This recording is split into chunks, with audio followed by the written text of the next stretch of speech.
Inshuti mudukurikiye hano kuri RBTL TV, hano muri studio turi kumwe n'umutumirwa udasanzwe, umukobwa mwiza cyane wa Yesu Kristo bita Mahoro. Agiye kutubwira mu by'ukuri ubuzima bwe kuntu bwari bumeze, kuntu Yesu yamusanze n'ukuntu yakize. Muri makeya, Mahoro yavutse ari umwana muzima nk'abandi.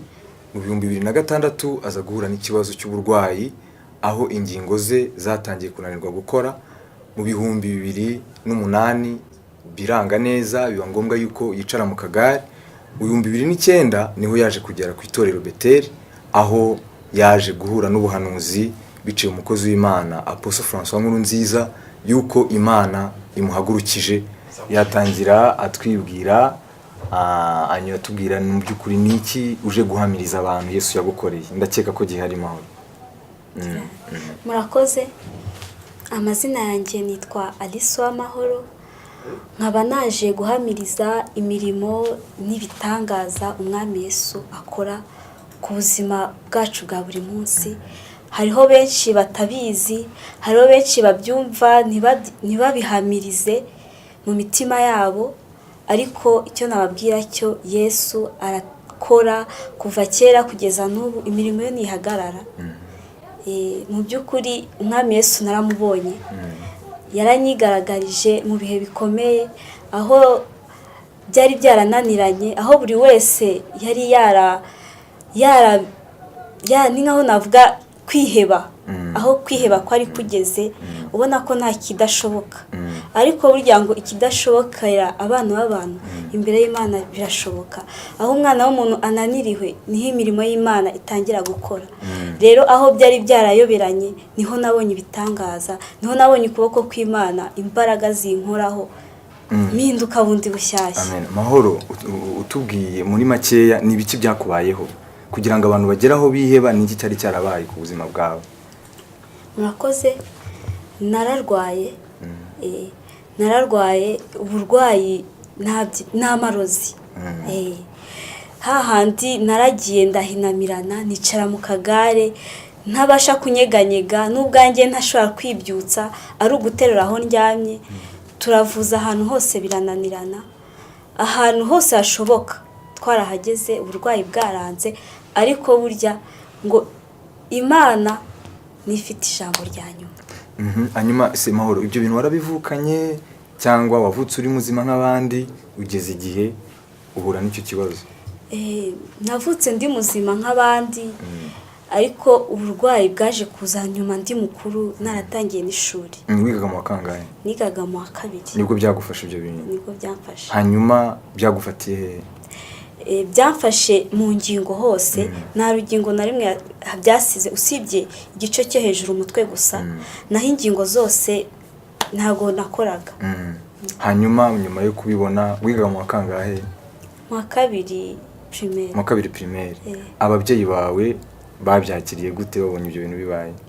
Irumva ni ibintu bitoroshye ku muntu w'umubyeyi, kubona umwana we yarabubyari buzima agahinduka ukundi kuntu. Urumva ni ikintu kibabaje ababyeyi cyane. Barakuvuje ibyo ari byo byose? Watubwira mu ncamake se bagutwaye hehe niba uhazi, cyane cyane ko numva ko wari umwana, ariko aho wabuzi watubwira kugira ngo abantu babashe kumenya neza yuko mu by'ukuri Yesu arakiza, ibyananiye abana b'abantu warabishobora. Murakoze. Nk'uko bivuze, nivuje ahantu henshi hatandukanye cyane. Nivuje nahereye ku bitaro bikuru bya Gisenyi, baravuza, ariko babona ukuntu ndwaye bakibaza indwara nyinshi, ariko bakabona ndarwaye pe, ariko indwara ntibayibone. Byabaye ngombwa bampa n'imiti y'igituntu, bavuga ngo ndwaye igituntu cy'amagufa. Imiti narayitangiye, ariko nyuma babona ko bari gukora ibintu bitari byo bitewe n'uko batabonaga uburwayi. Nibwo twaje gusaba transfert, tugenda mu bitaro bikuru byo mu Ruhengeri. Bavuga hari umudokiteri w'umushinwa witwa Gatore, niho yakoraga, bavuga ko avura amagufa cyane. Tugezeyo, icyo umudokiteri yakoze, yaravuze ngo nigendere, ntihazagire ahantu bamvuzana hamwe kuko ntabwo indwara yanjye igaragara. Turakomeza turavuza, ariko hagati aho imbaraga zo gusenga ntitwari tubirimo, ko twabonaga ko ari ukuvuzwa. narakomeje ndavuzwa, nibwo naje kuza rwa Faisal. Tugezeyo naho birakomeza, bankora ama examen yose pe, nk'uko wabonaga ndi umuntu baterura ntanyeganyega, ukabona uburwayi ndabufite, ariko bakora ama examen bakabura indwara. Narakomeje ndivuza, nibwo byaje kugera igihe njya ku Nkuru Nziza Igikondo gukorayo kine. Barakomeza bankorera kine, ariko iminsi igenda ishira nta kiyongera, ntanyeganyega. Ariko haza kugera igihe nibwo twumvishe ko hano muri Eglise Bethel haba igiterane cyo gusengera abarwayi. Icyo gihe cyahuraga buri cyumweru cya nyuma cy'ukwezi bita soirée de guérison.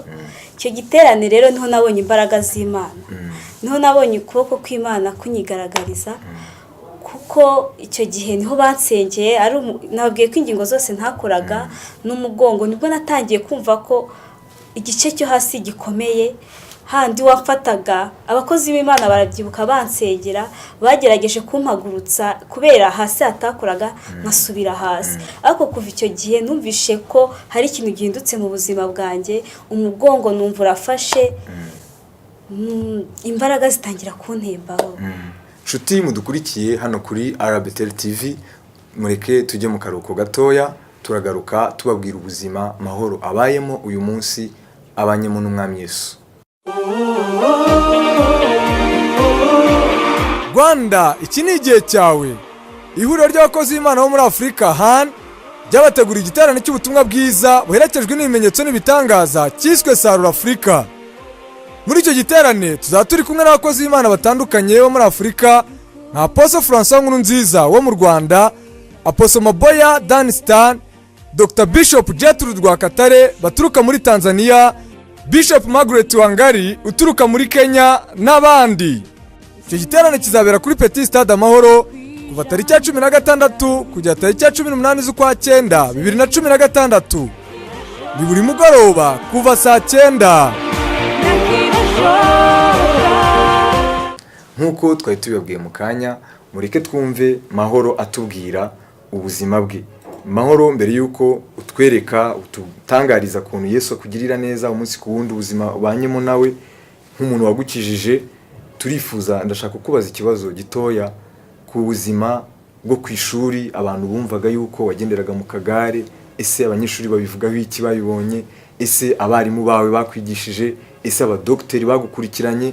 Ese mu rugo bo babivugaho iki kuba warakize uyu munsi aho ushaka kujya udasaba kuba gutwara ahubwo wijyana? Murakoze. Nkuko ubimbajije ngo bagenzi banjye babibonye ute, babyifashe mute, ababyeyi, inshuti, navuga ko byose bihora ari bishya. Bihora ari bishya uko bambonye ngenda, bibuka ukuntu nari meze kera, ndi wa muntu basunika, ndi wa muntu baterura, babona ngenda n'amaguru yanjye, bihora ari ibitangaza nabo kuri bo buri munsi. Mahoro, urimo uravuga kugenda, ariko igihe cyose twabaye aha ngaha twari twicaye, abadukurikiye barabona ko twicaye. Mu by'ukuri uragenda? Ndagenda n'amaguru yanjye. Abantu badukurikiye turashaka kubamara amatsiko, ndifuza kugira ngo uhaguruke ubereke kuhagarara. Mbere ntabwo uhagararaga, bavuga ko ingingo zawe zitakoraga neza, ariko se niba uyu munsi Yesu yaragukijije, hagarara turebe. Hagarara turebe ko ingingo zawe zikora, ugendagende ubemeze neza yuko ujya uva ku ishuri ugataha mu rugo, ujya uva mu rugo ukajya mu mujyi, ukajya ku rusengero, ukajya gusura inshuti ndetse n'abavandimwe. Ndifuza yuko ubitwereka.